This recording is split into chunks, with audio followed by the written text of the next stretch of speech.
একসাথে একই মাঠে খেলছেন ক্রিস্টিয়ানো রোনালদো এবং লিওনেল মেসি। না সতীর্থ হিসেবে, না প্রতিপক্ষ হিসেবে, সেটা আবার জাতীয় দলের হয়েও না। স্টেডিয়ামে থাকা দর্শকরা দুই ভাগে ভাগ হয়ে গেছেন। একই চিত্র গোটা ফুটবল বিশ্বে। এমন দৃশ্য কি কল্পনাতেও ভাবা যায়? সাম্প্রতিক প্রেক্ষাপট বিবেচনায় উত্তরটা সহজ, না, ভাবা যায় না।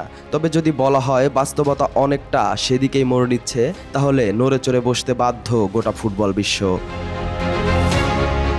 2023 সালের জুলাইয়ে পিএসজি ছেড়ে 2 বছরের চুক্তিতে যুক্তরাষ্ট্রের মেজর লিগ সকারের ক্লাব ইন্টার মায়ামিতে যোগ দেন আর্জেন্টাইন কিংবদন্তি ফুটবলার লিওনেল মেসি। পিএসজিতে না পেলেও বার্সার পর মায়ামিতে ঘরের ছেলের মতোই ভালোবাসা এবং সম্মান দুটোই পেয়েছেন লিও।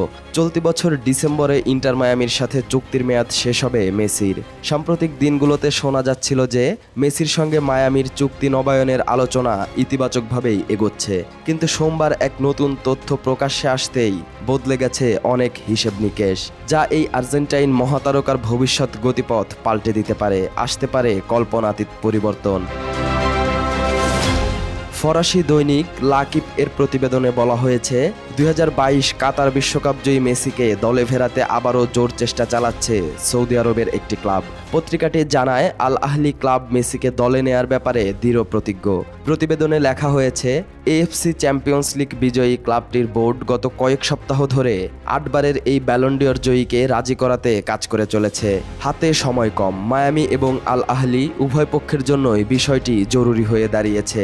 ফুটবল সমর্থকদের বুঝতে বাকি থাকার কথা না, মেসির চুক্তি নবায়ন করতে ইন্টার মায়ামিকে খরচা করতে হবে হাত খুলেই। অন্যদিকে আল আহলির আর্থিক দিক নিয়ে বিস্তারিত কিছু প্রকাশ পায়নি লাকিপের প্রতিবেদনে।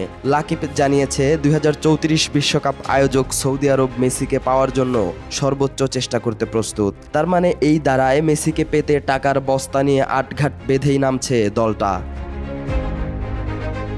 ইন্টার মায়ামি অবশ্য এখনও তাদের 10 নম্বর খেলোয়াড়ের চুক্তি নবায়নে অঙ্গীকারবদ্ধ। উল্লেখযোগ্য বিষয় হলো ক্লাবটির বহু প্রতীক্ষিত নতুন স্টেডিয়াম মায়ামি ফ্রিডম পার্ক উদ্বোধন হতে যাচ্ছে 2026 সালের মার্চে।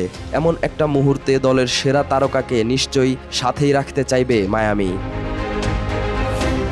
যদি মেসি সৌদি আরবে পাড়ি জমান এবং আল আহলিতে যোগ দেন, তাহলে তিনি দলটায় সতীর্থ হিসেবে পাবেন Roberto Firmino, Riyad Mahrez, Franck Kessie, Ivan Toney, Merih দেমিরালের মতো ফুটবলারদের। এএফসি চ্যাম্পিয়ন্স লিগ জয় করে ফেলা এই দলটি আগামী সৌদি প্রো লিগ মৌসুমে অন্যতম হট ফেভারিট হিসেবে নিজেদের প্রস্তুত করছে। 2-4 মিলে গেলে সৌদি প্রো লিগে ক্রিস্টিয়ানো রোনালদোর প্রতিপক্ষ হিসেবে আবারও মাঠে নামতে দেখা যাবে মেসিকে।